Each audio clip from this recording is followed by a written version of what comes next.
Simple look today, and we're going to start off by protecting our skin.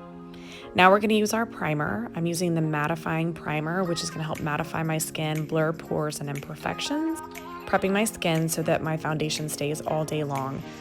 Speaking of foundation, I'm going to be using the Flawless BB Cream here. BB Cream is great for a lightweight coverage, hydrating, moisturizing, and gives a light level of coverage. I love to toss this on and just go run errands, but it's great for dry combination or mature skin as well.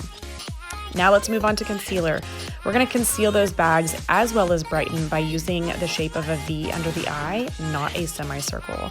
The V is gonna draw light back into the eyes and help us fake awake. We do not want to do a semicircle because that highlights our baggage instead of conceal and fake awake.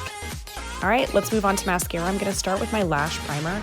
I love this lash primer because it optimizes the results of my mascara and conditions the lashes at the same time. So I'm gonna let this dry about 20 seconds and then move on with my coat of mascara. You don't want your lash primer to be wet, but you also don't want it to be dry. You want it to be a little bit tacky. And then as I move on to my mascara, I'm gonna use kind of a wiggle and twirl motion to get tons of volume and length out of this 4D fiber mascara. Amazing. So now that my lash primer and mascara are applied, I've given my concealer under my eyes plenty of time to set. Now I'm going to gently blend with the smaller side of this concealer powder brush. I'm going to blend outward so that I don't drag away what I've placed, but just blend it. Moving on to my pressed powder, I'm now going to press and buff in the pressed powder for an added level of coverage. This step is optional if you want that added level of coverage. I always make sure I blend down the neck and in the crevices of the eyes. Now I'm going to move on to my Behold setting powder, which is going to set my makeup. This ensures that if I sweat, I cry, any of those things, everything stays in place.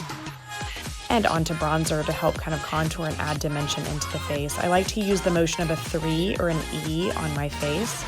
So coming from the forehead into the cheekbones and onto the jawline.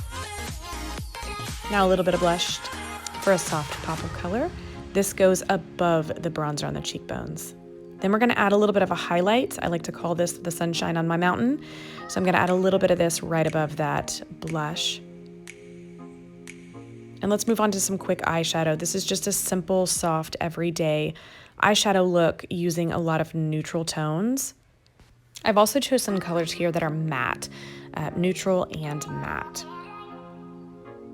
This color I'm just taking right into the crease to add a little bit of dimension.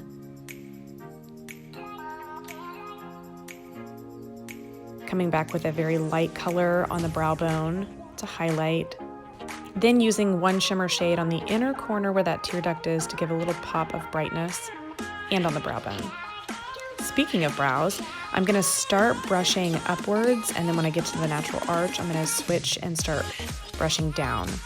I'm gonna draw the exterior perimeter of my brow with this brow pencil using very light hair-like flicks of my wrist so that it looks very natural.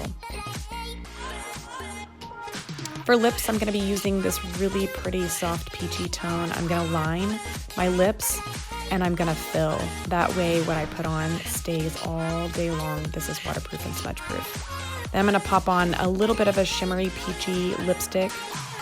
Ready to put our best face forward. Thank you so much for joining. I hope you'll come back and join me for another look.